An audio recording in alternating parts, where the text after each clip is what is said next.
The phone screen glowed in the dark, casting a cold blue light across my face as I stared at the message. Late night at the studio again, don't wait up. My wife's words, sent at 11:47 p.m., felt like a blade twisting in my gut. For the third time this week, Sarah was nowhere to be found, her absence a heavy silence in our cramped Brooklyn apartment. The hum of the refrigerator filled the void, its low drone mocking the quiet that had settled between us. I scrolled up through our chat, my thumb trembling, past her one-word replies, her vague excuses, her emojis that once felt warm but now seemed like deflections. My heart thudded, a mix of dread and denial, as I noticed the timestamp. She'd been active on Instagram 10 minutes ago, posting a story from a dimly lit bar, her laughter caught in a fleeting video, a man's voice in the background, John's voice. I set the phone down on the coffee table, its wooden surface scratched from years of careless evenings, and ran my hands through my hair. The apartment smelled faintly of her lavender perfume, a scent that used to ground me, but now felt like a ghost haunting the space. My mind raced, replaying the past week. Her pulling away when I reached for her in bed. Her phone angled just out of my view. Her sudden need for space, after months of what I thought was unshakable love. I wanted to believe it was nothing, stress from her graphic design job, the pressure of city life, but the pieces didn't fit.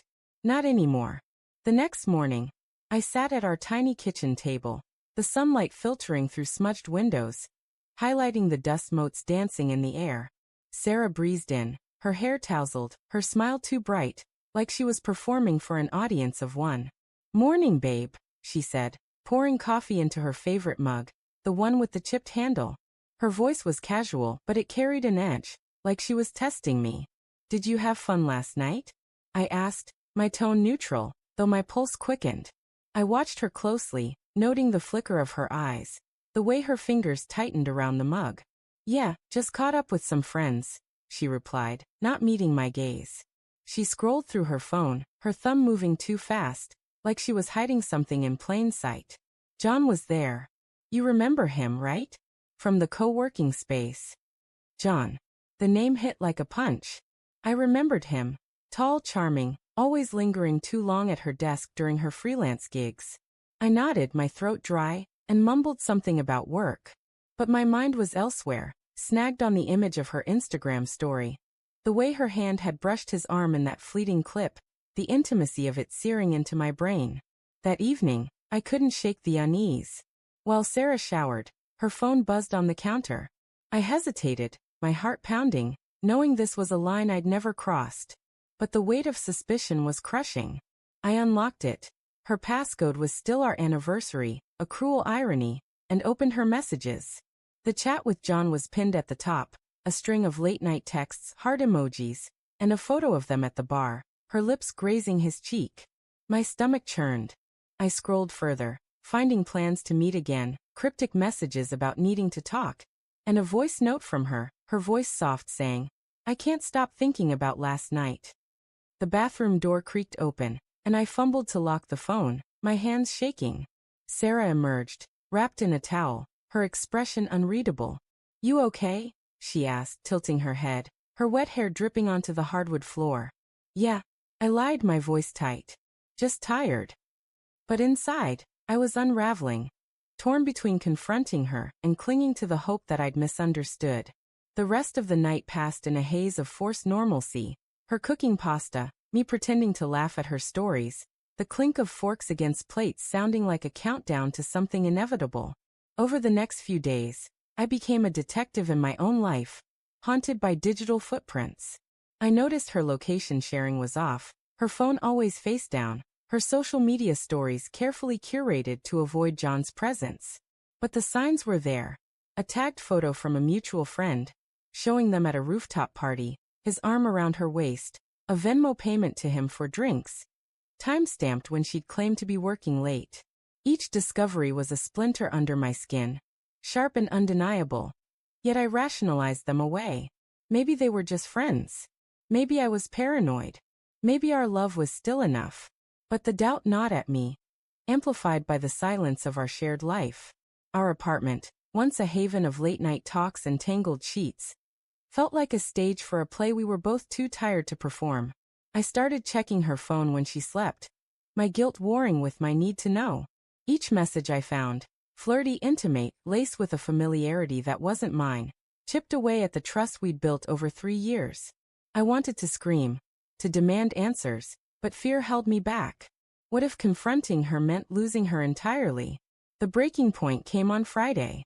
Sarah said she was meeting a client, but her phone buzzed with a text from John. "Can't wait to see you tonight." I sat on our couch, the leather creaking under me, and stared at the message until my vision blurred.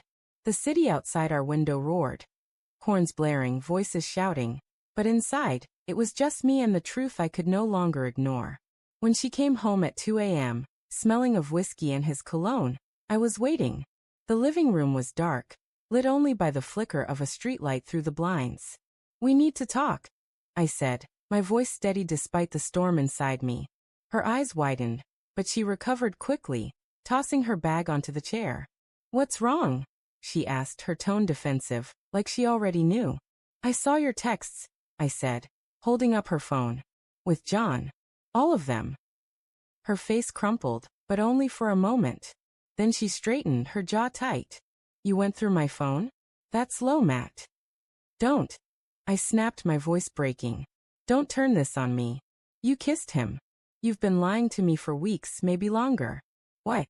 She looked away, her fingers twisting the hem of her shirt. "It wasn't supposed to happen," she whispered. "It was just a moment. I was lonely. You've been so distant, always working, always on your laptop. So this is my fault." I shouted, my heart pounding. "I've been here, Sarah, trying to hold us together while you're out with him, posting stories, pretending everything's fine." Tears welled in her eyes, but I saw something else. Defiance, maybe guilt, but not enough. "I didn't mean to hurt you," she said. "But John, he listens. He sees me." The words cut deeper than any kiss.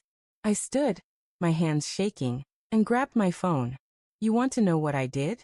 I said, my voice low, dangerous. "I recorded you. That night you came home late, slurring about your client. I have it all, your lies, your excuses. And I sent it to John's girlfriend." Her face went pale, her mouth opening in shock. "You didn't," she whispered. "I did," I said, the weight of my own betrayal settling in. "If you're going to burn our life down, I'm not going alone." The silence that followed was deafening, a chasm we could never cross again. As she stood there, tears streaming down her face, I realized the truth. Love wasn't enough to fix this. Not anymore.